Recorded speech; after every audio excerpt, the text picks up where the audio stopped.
Good afternoon, everyone. We will be getting started very soon.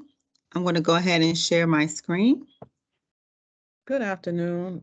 We have not let in participants yet, Oh, or okay. attendants yet, so we will Thank just still you. wait. Awesome. All right, so let me go ahead and share my screen. Let me know when you're ready. I'll let them in. Okay.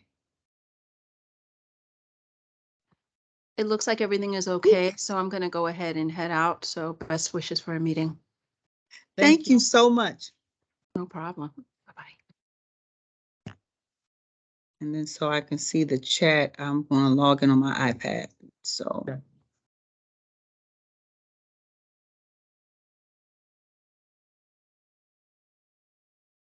It looks like we have two people waiting, Ms. Quarles and Noha's dad. Wonderful. Okay. Let me make sure Let me my know mic when is. you're ready. Okay. All right. Let me reshare too, just to make sure I hit the speaker button. Because I have the videos. Okay. Sometimes you don't hit that. Yep. Include audio. All right. Okay. I'm ready. Okay. You're gonna begin, right? Sure. Or you want me to begin? Okay, I'll begin. Hold on, let me Okay. let everybody in. Okay. Oh, it's just one person now. Okay. Uh-oh.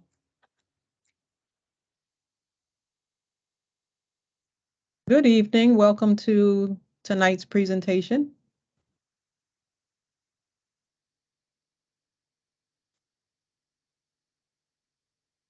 Mr. Mabratu, can you hear us? Yes, good Okay. evening. How are you doing? Good evening. Thank you. We're well. We are going to start tonight, and tonight's presentation is on what does it mean to be a Title I school. And we have our presenter, Dr. Carlette Bethia. She is one of our special education teachers at our school, and she will be presenting tonight on the Title I program at Dr. Charles R. Drew Elementary School. Perfect. Thank you so much. All right, and thank you all. Thank you so much for attending. We have quite a few things to get through tonight, so I'm going to go ahead and get started. First thing, a little housekeeping. Please make sure that you mute your mics. You can definitely access the chat. So if you have any questions, please feel free to put your questions in the chat. At the end, we're going to have a Q&A session. And so we will be available to field your questions there, but we want to make sure that we get through the content first. So this is why we're going to do the Q&A at the end. Also, you will have time, and I will encourage you all to complete the school and family partnership survey. So if you have time tonight, you can do that. I'll put the link in the chat, and it has also gone out in School Talk, and I will also show you where it is available on the website. So we want to try to make sure we use different avenues to encourage families to share your input with us, because you are a vital part of your child's education. Now you're waiting. And if you could please mute your mic for me, thank you. Thank you again for everyone who is participating tonight. All right, so we're going to talk about the Title I program at Drew. This is the annual Title I Family Partnership meeting. We want you all to know that our families play a critical role in your child's success, and we definitely want to hear from you. The items that we will be discussing tonight is the Drew Title I program. So what does Title I mean? Or what is a Title I school? We're going to talk about some of the benefits of it. Well, you have to have qualified, effective teachers with high academic standards. We'll talk about what supports your child receives under the Title I program, such as additional instructional support, early intervention, and professional development. We'll look at what opportunities exist for family participation, partnership, and input.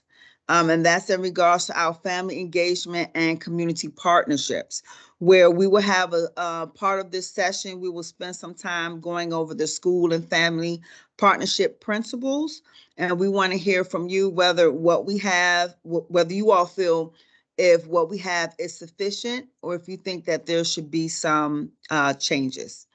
And then lastly, I'll show you all where some additional resources are on the website.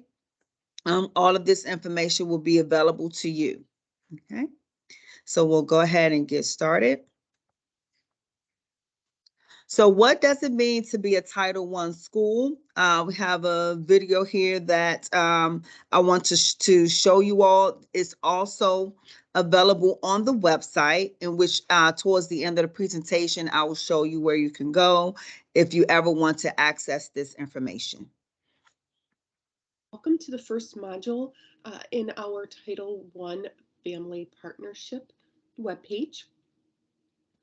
To get us started, I'd like to talk about what it means to be a Title I school. We'll start broadly across the United States and then bringing it into Dr. Charles R. Drew Elementary School. So first off, what is Title I? Across the United States, you can think of it as the largest federally funded K-12 program that focuses on the equitable educational opportunity to support students' success in school communities that have been identified as having greater economic needs. And when we think of equitable, think of equity versus equality. It's not our differences that divide us, it is our inability to recognize, accept, and celebrate those differences. And that's illustrated here by these three different plants. You know, if we were giving them equal treatment, giving them the same amount of sunshine and rain, you see that they're not really flourishing. However, in recognizing their different needs and celebrating those differences, we're able to see those plants flourish. So thinking of our students in that way, providing them individualized, differentiated instruction and supports. I've added, just to drive the point home, an additional image to reflect the difference between equality and equity. Within our state, Virginia has launched Title I website that really touches on a number of initiatives across our state that are really helping our students flourish in the state of Virginia. Now within APS, we do have our own mission statement, which is to provide that high quality, engaging instruction so that we can motivate students to become those lifelong learners. Within APS, we do have 8 elementary schools this year that meet the eligibility requirements. That means that 45% or more of our student population is designated as economically disadvantaged. And that gives us some additional funds that we can target for early intervention. Now within Drew, Dr. Charles R. Drew Elementary School has a focus on really our overall educational program to raise academic achievement for all students. And that gives us greater flexibility to use that Title I funding. Within our program, you can see we have program components. It is a multifaceted program, and we're using research-based components that really work together, thinking of it as a puzzle, to provide supplemental services that support our mission. Here are those components, and throughout the additional modules, you'll be able to dig a little deeper into what these pieces of the puzzle look like, what these components of our puzzle look like.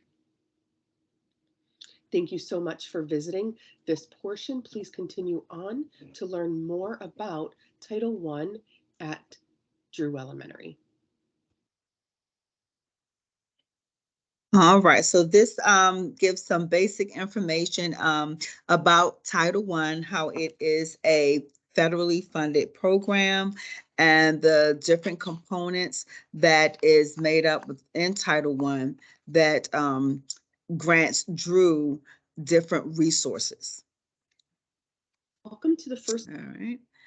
All right, the next component will be qualified effective teachers. So as a Title I school under this federal program, Drew will have access to qualified effective teachers. And we're gonna listen to this video that explains a little more about that.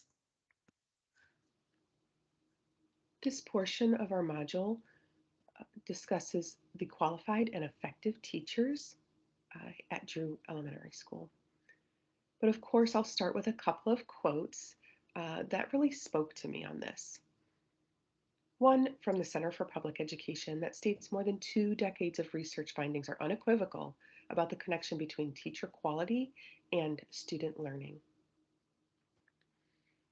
RAND Education takes it a step further and says that when it comes to student performance on reading and math tests, a teacher is estimated to have 2 to 3 times the impact of any other school factor, that's including services, facilities, and even leadership. So let's talk more about Drew.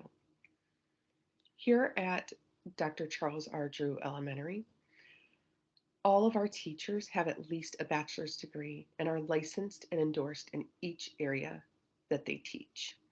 And we share this because the Every Student Succeeds Act says that parents have a right to know about their child's teacher's qualifications. Let's look at some additional rights that you have as a parent. So this act guarantees that parents in Title I schools have the right to request certain information about their child's teachers. Some of those things are listed here below. You may request to know if your teacher has met state qualifications and licensing criteria for the grade levels and subjects for which the teacher is responsible. You may also ask whether the teacher is teaching under an emergency or some other provisional status through which the state qualifications for licensing have been waived. You also have the right to know what is the baccalaureate degree or field of discipline of the certification or degree that the teacher holds. And lastly, if your student is provided services by paraprofessionals, you have the right to request information regarding their qualifications as well. That brings this module to a close. Please continue on to the following module on high standards. Okay, so our next component will be on high academic standards.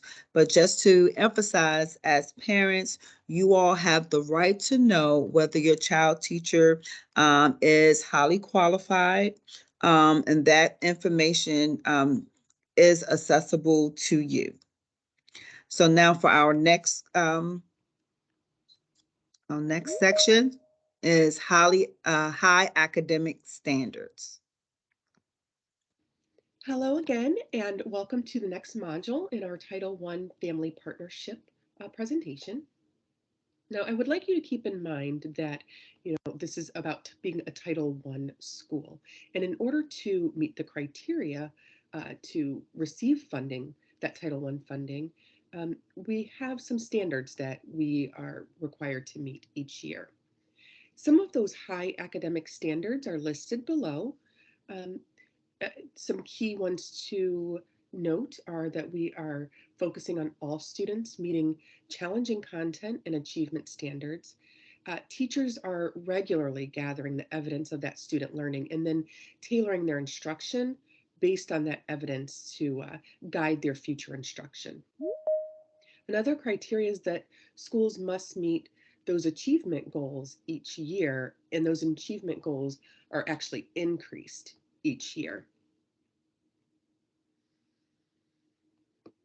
And so how are they holding us accountable? Below we have some academic indicators as well as the school quality or success indicators. And for academic achievement and growth in reading and mathematics and progress for our English language learners, I will share about 4 slides following this that detail that information. for you, but these are the tools that we're using to measure our performance as a Title I school, keeping those high standards intact. So again, the following 4 slides will discuss further or show you tables that outline this data regarding our academic indicators and our school quality and student success indicators. Keep in mind, you can pause at this point to review this information at your own pace. Our academic performance indicators for reading in target years, you can see the academic year on the first row and a breakdown by various subgroups. Here would be our academic indicator for math performance, again with the assessment years across the top within our 7-year plan and the subgroups on the side.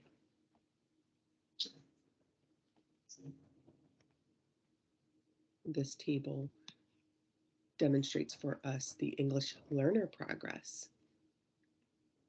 Again, the assessment years across the top, what target year it is, what year it is for our long-term goal being 23-24.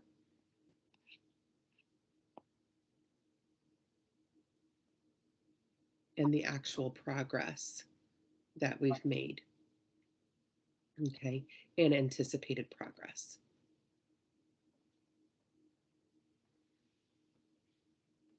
As you know, absenteeism can impact student learning, student success. So this table outlines what our targets are for the year, the accountability year, and again, the subgroups that are being documented.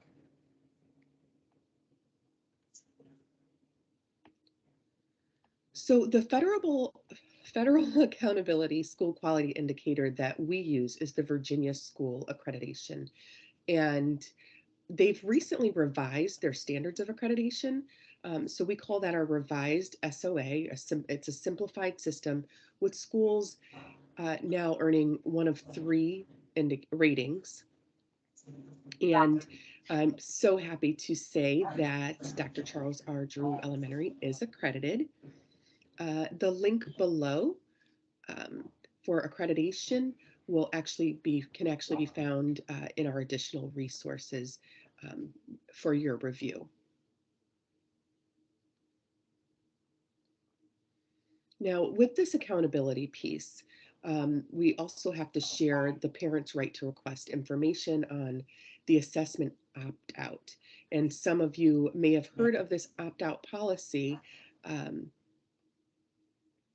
so that parents can say, I do not want my child to complete this SOL for whatever reasons you might have. Now, in Virginia, for all Virginia public schools are expected to take those applicable state tests, and they don't provide for that opt-out policy.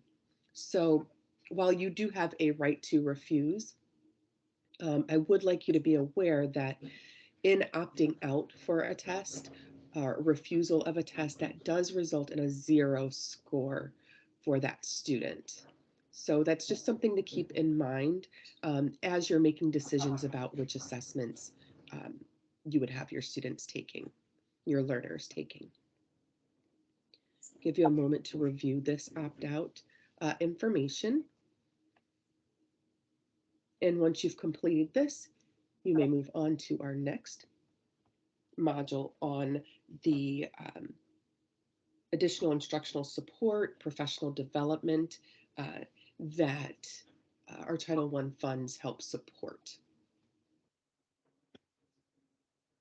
All right, so the takeaway from this module is that with the academic growth in math and reading, we have those targets that is projected on a 5-year scale.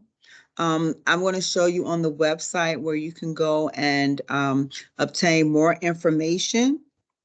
And again, you all do have the right to opt your student out. However, your student will obtain a score of 0. All right, so that's just so you are aware of your rights. Mhm.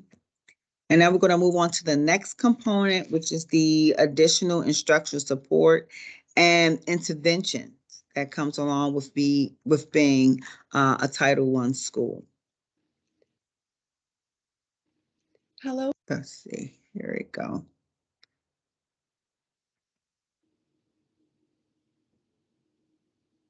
Hi, and welcome back to our next module regarding our Title I programming here at Drew Elementary. This module actually contains 3 of the components for our Title I programming: additional instructional support, early interventions, as well as professional development. Okay, so when we talk about our funding and how we're using our Title I funding, those are the 3 areas where we are funneling those funds, so to speak. So one area is funding staff, additional staff that support the learning of our students. And that includes a literacy coach, a PDL coordinator, and stipend intervention staff. And those individuals provide really an increased capacity for extended instructional time, small group learning opportunities, as well as alternative instructional models.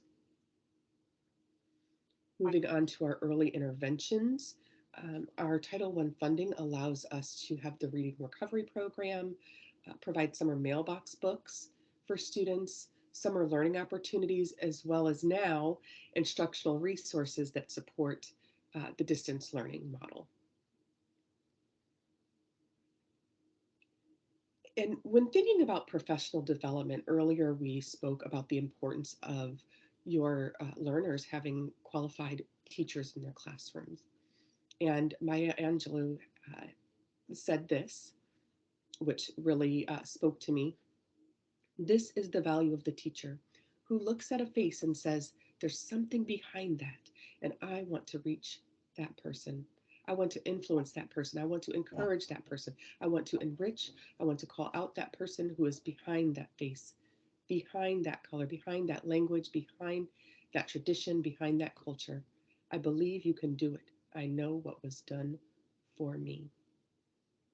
And so in that vein, I think it's important to recognize the impact of continuing professional development for teachers as they grow in their practice to meet individual student and family needs. So let's look at some of the ways we're doing that at Drew. Our professional development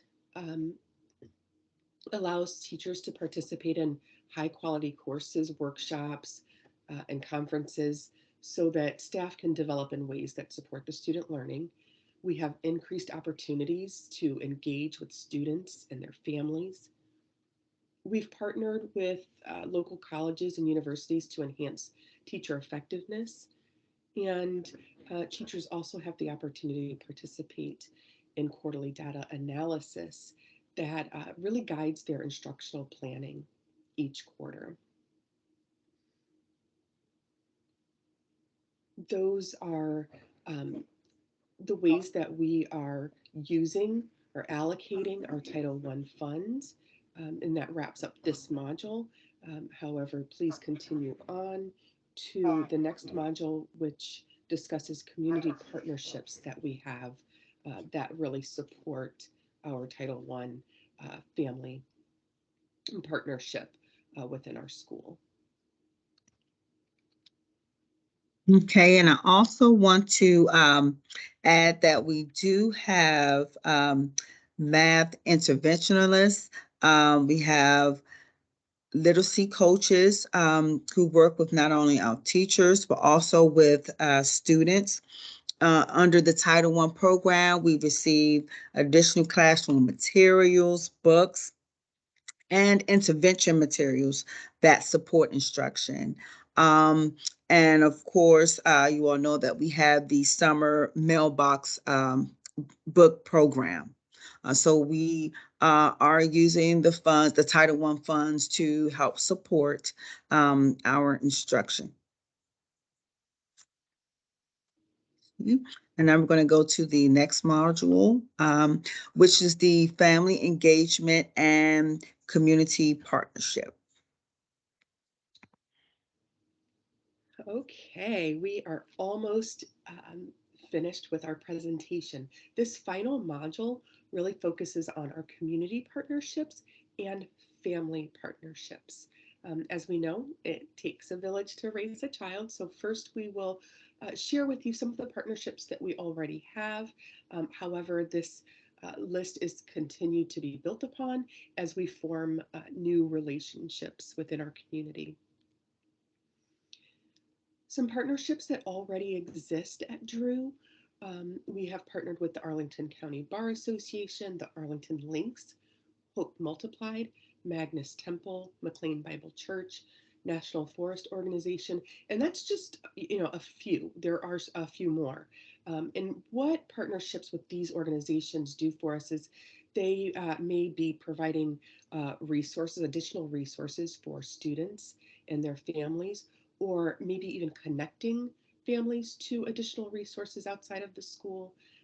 That sometimes some of these organizations may be providing additional food or clothing as needed. And these partnerships have really helped us build a partnership with our families as well, ensuring that students have what they need, basic needs are met, which will improve student success across the board. We also know that while quality of teacher,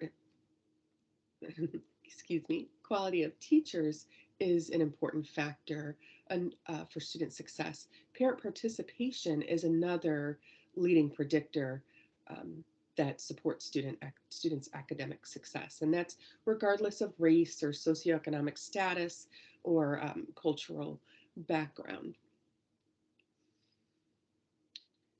Because we know that families play an important role in Title I, we do like to provide a number of engagement activities for families, which we do receive some of that funding from Title I. That has become increasingly challenging because some of the things we might have done pre-COVID-19 we're no longer able to do. And that's where we really want to reach out to you as members of our community, families in our school community, to really get involved. The links that we have in our additional resources will provide a lot of additional information, but I'd also like to invite you to definitely check out our school survey, okay, our Title I survey. This provides you an opportunity to give your feedback on how you'd like to see events go in the future for our school, whether it's timing or the types of events you would like to see for our school community. There is also our current Title I family engagement or partnership policy that's in place. I encourage you to review that as well and provide any feedback to our teams so that we can really start to tailor our family engagement to meet your needs. That's what's something that's very valued by our administration and our teachers. This does conclude our modules, but again, please visit the additional resources to really dig deeper into some of those resources that were mentioned throughout the presentation, as well as our survey, so that you can share what you would like to see or how you would like to see engagement occur moving forward. Thank you for visiting our webpage, and we look forward to seeing you at our Title I Family Partnership meeting which will be December 1st at 7 p.m. With Principal Graves to answer any questions or explain further in further detail components of this presentation.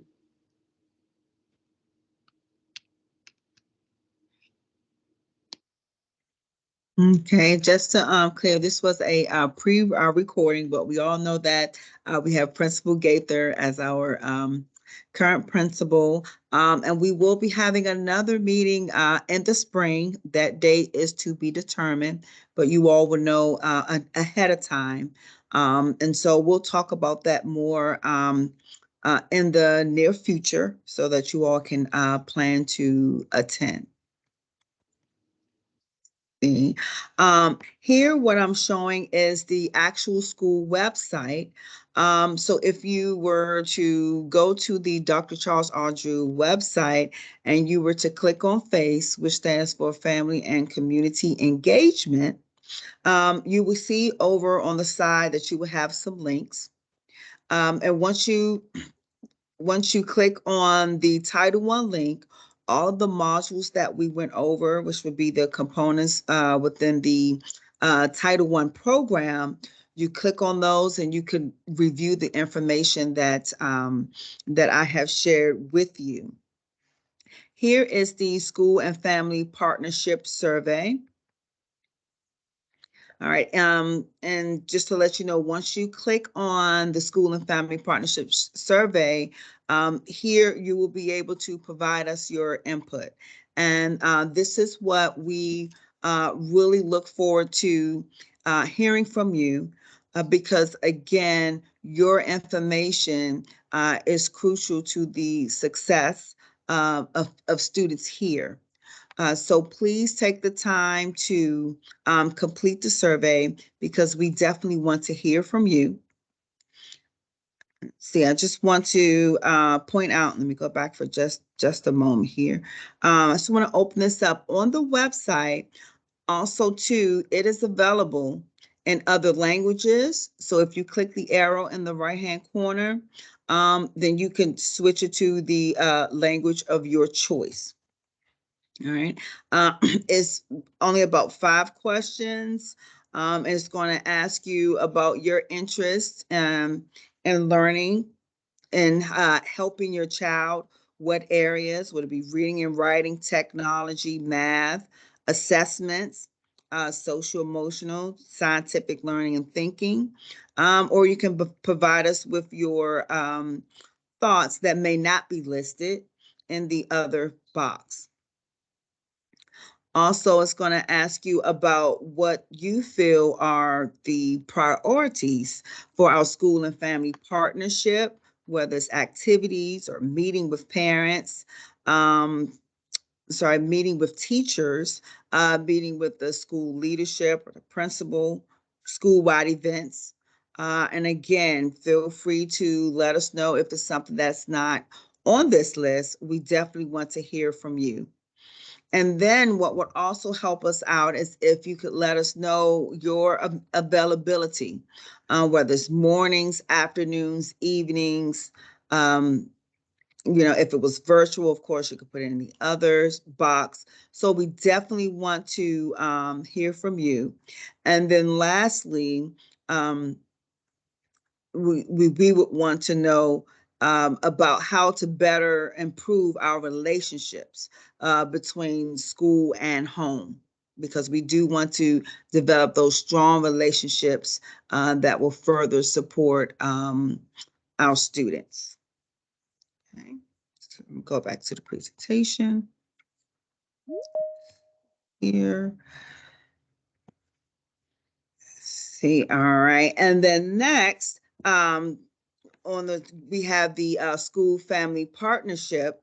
If you click here, this is what we have from last year, but I want to open it up so that we can discuss anything that, your input. If it's something that you feel needs to be changed, this is what we want to know.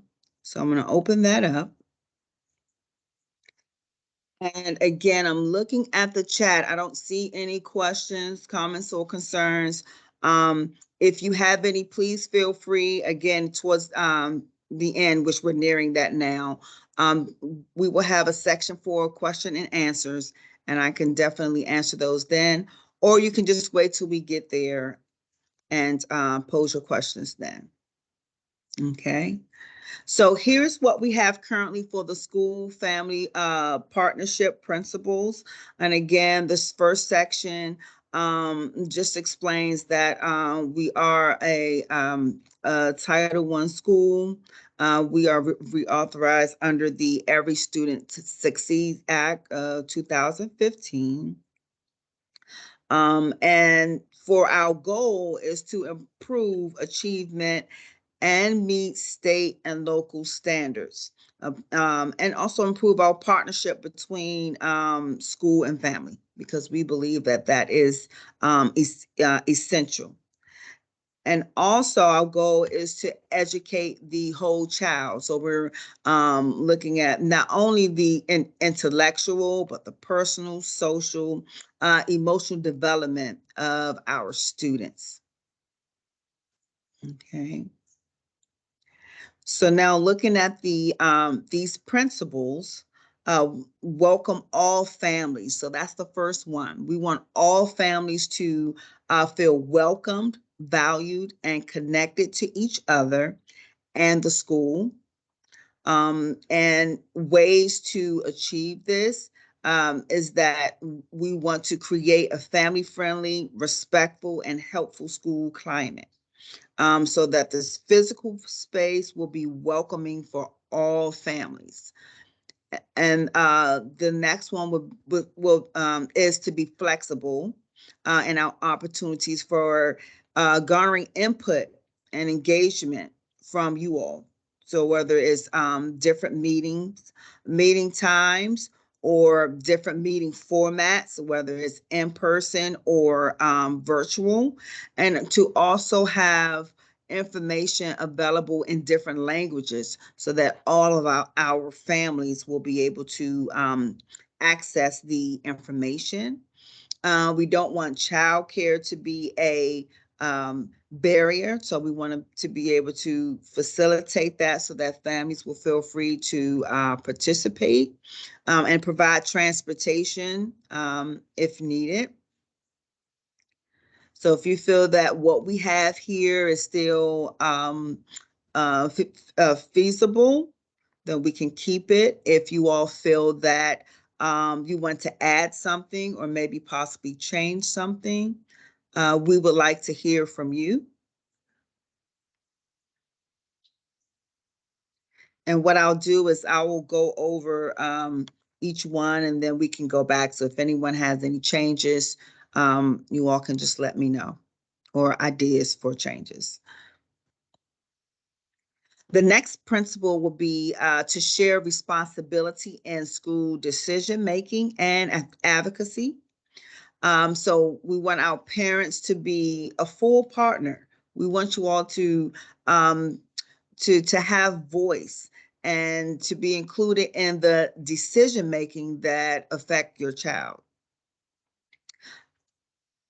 And to accomplish this, we want to have a building advisory committee that will assist staff with the planning, implementation, and evaluation of our school-wide program.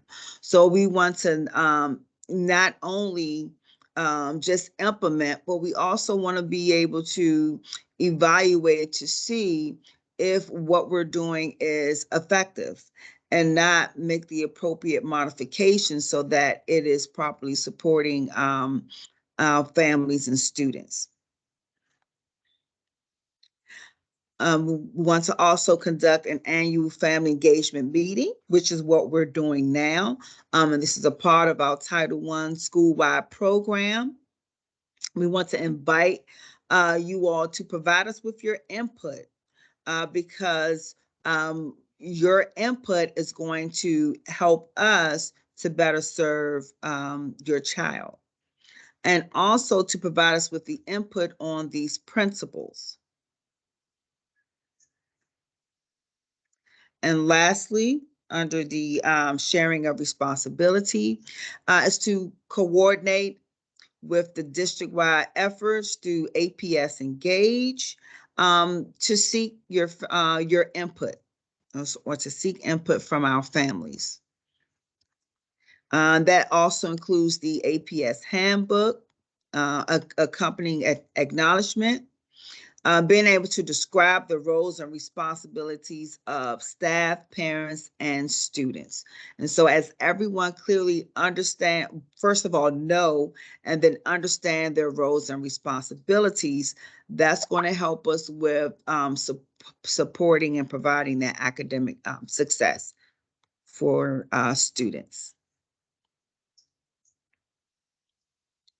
The next principle is communicate effectively.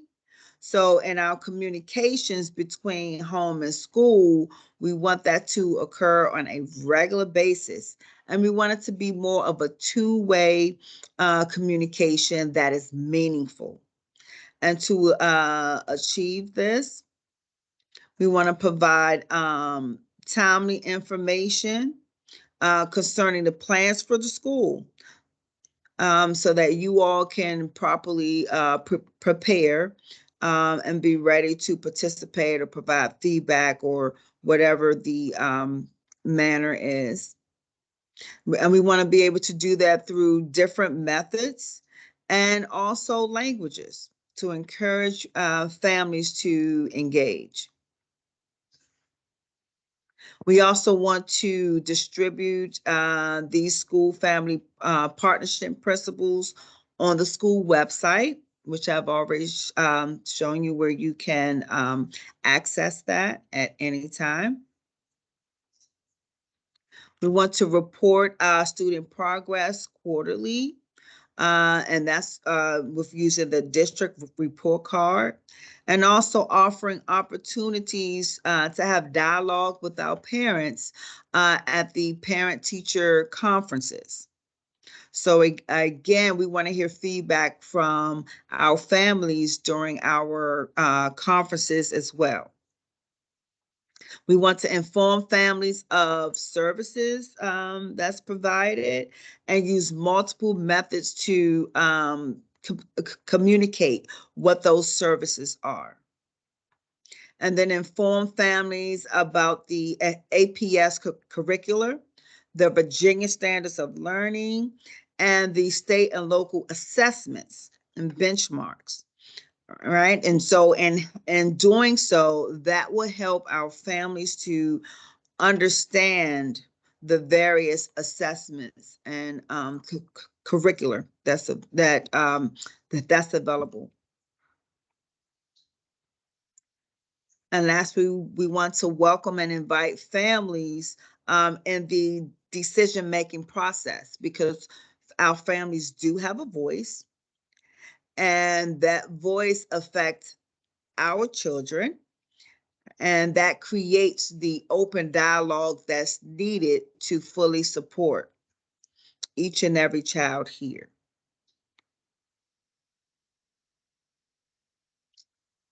Next, as a part of our principles, we want to advocate for every student and support student success.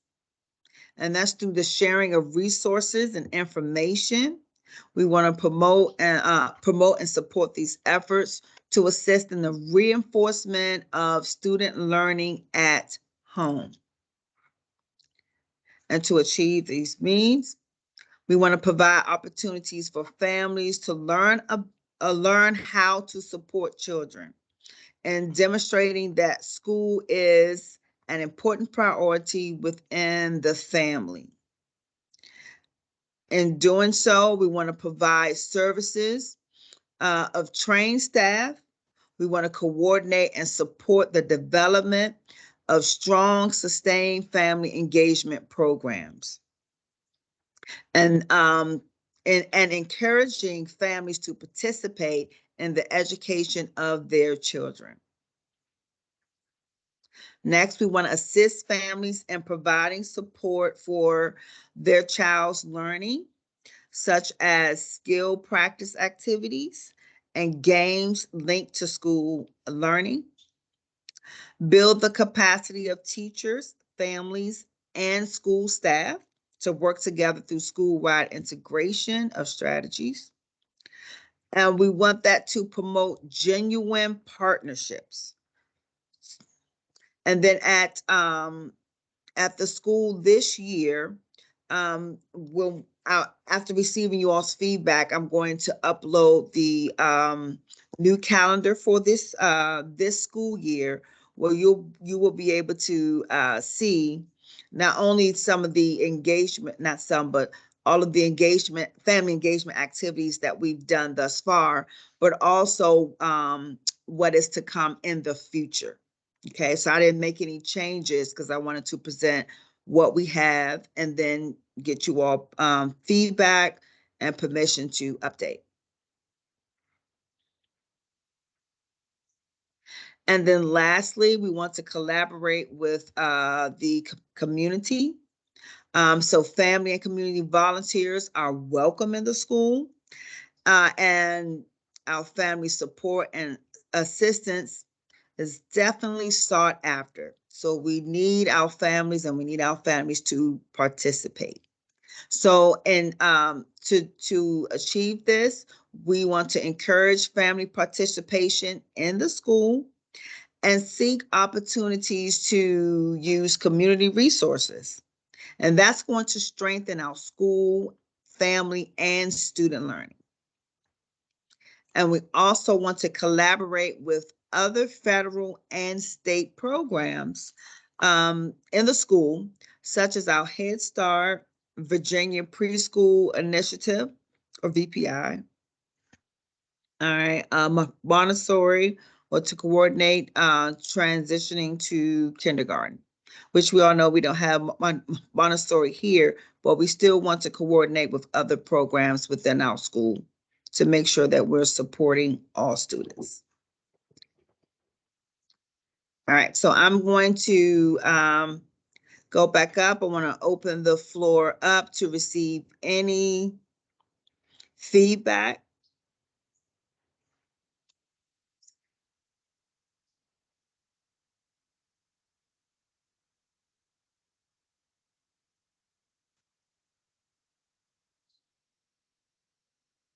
Or if it's a question, a comment, or a concern, you can feel free to unmute. Thank you so much. My name is Mabratu Abatier. I wanted to thank you all for all what you do. And I have never known that about we have a lot of system access, tools, and services from our school to help our own kids. But I have one question, maybe one or two questions. One question is, what is the school doing to close a gap if there is variabilities between teachers, instructors? I have noticed a little bit from my view, from my side, that there are some variabilities. What kind of work the school is doing, number one. Number two is, as a parent, especially having, most of the parents, maybe this is the first time they sending their kids to school. We don't know what kind of access we have to support our kids on. So maybe is there any tool, something maybe to teach the parents how to be able to access, not what is available only, but also how can we access all this kind of workshop or service can be provided. Those are questions I have, and if you need any clarification for my question, I'll be happy to do. And thank you so much. Your questions are excellent. I do want to come back to those. I just want to make sure that if there was any feedback in regards to the school family partnership principles. And so I will definitely answer those questions. We also have Ms. Gaither on. But does anybody have any input in regards to the school family partnerships?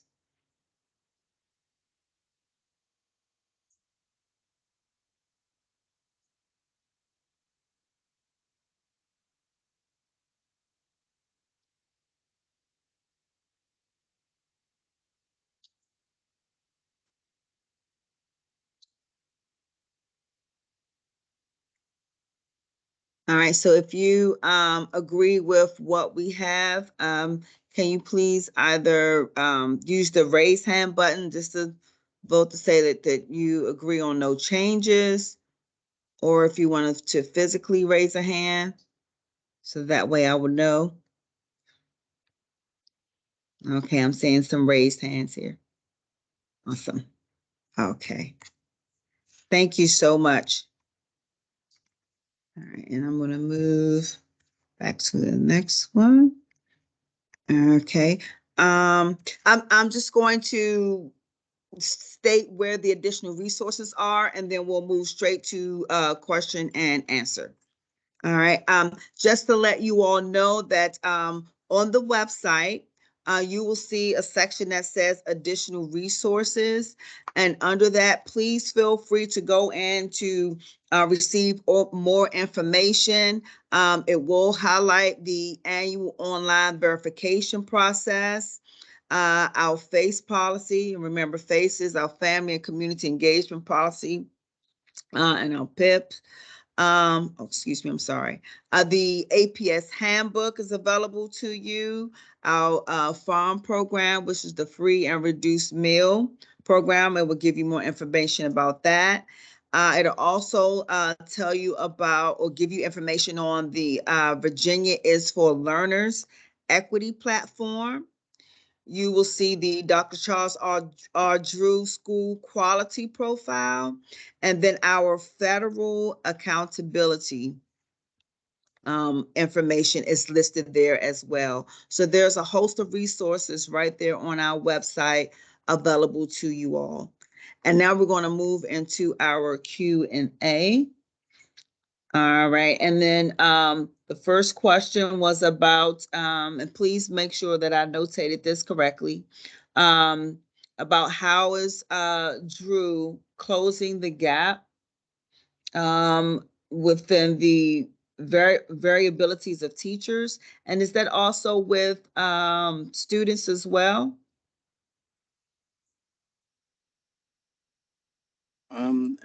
Just on the teachers at this moment, because a student, there is I think multiple resources have been given to make sure that those kids who if they are behind, to support them.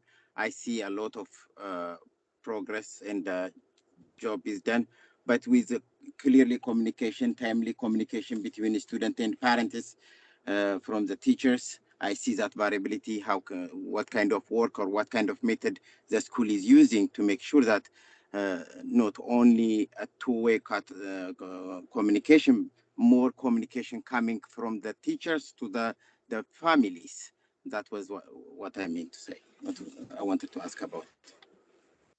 Okay, thank you. Is it okay if I give this question to you, Ms. Gaither?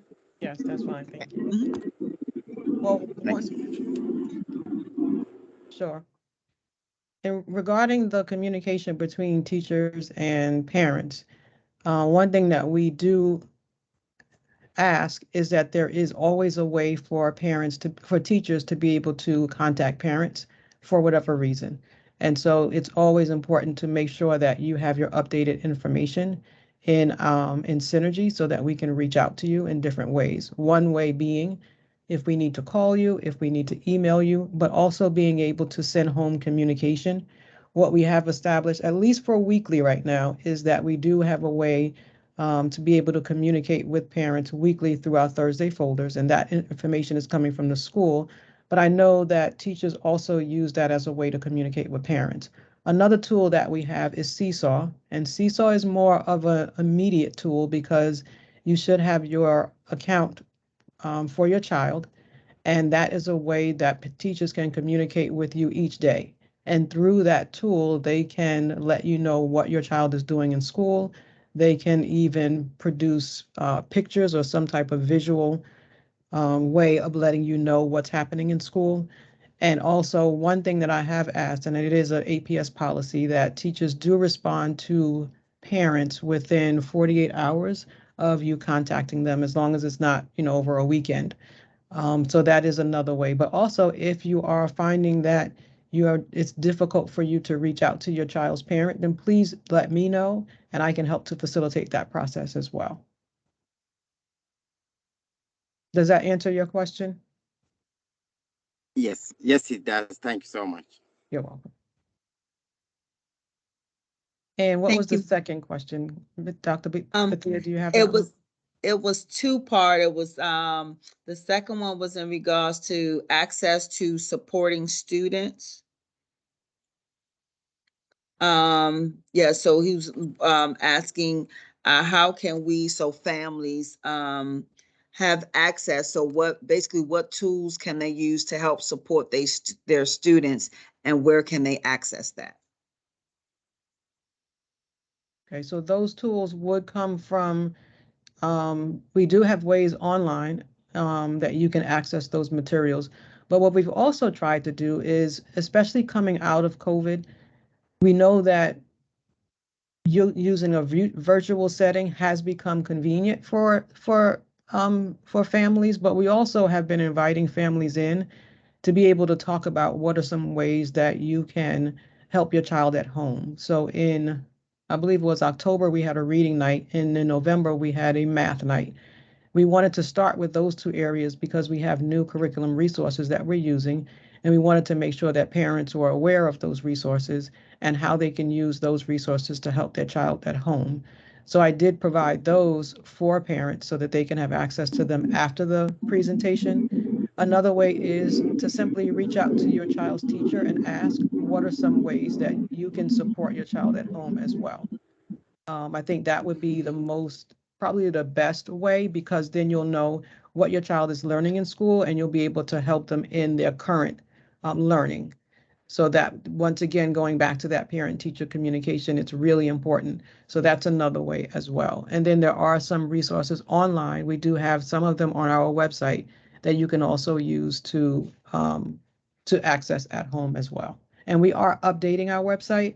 So thank you for this feedback, because we'll make sure that as we are updating our website, that we are including more resources that parents can use at home. Thank you so much. Yeah, I have now full access of to go to Clover and my access site. I was a little bit late to know, and when I looked at inside the tool, that was a wide open opportunity that I should have been taking advantage of. After hours, sometimes spend 10-20 minutes with my son or my kid to teach them, maybe just to pick up like A to Z site, for example, or Dreambox, and just that will help me to guide them what areas they need to focus on. And because of this communication gap a little bit, I were known this access was available for me. I'm afraid if other parent is also not knowing that access is available, so the communication to the parents what access we have to help our kid is I think it's the most important part. And thank you so much for answering all questions. Okay, and thank you for that, because in you saying that, it does make me think really how many parents know about that. So I do thank you for that information, and that's something that we'll think about as a team as to what are the best ways to make sure parents know what resources are available to them at home. Thank you. Are there any other questions that we can answer for you all?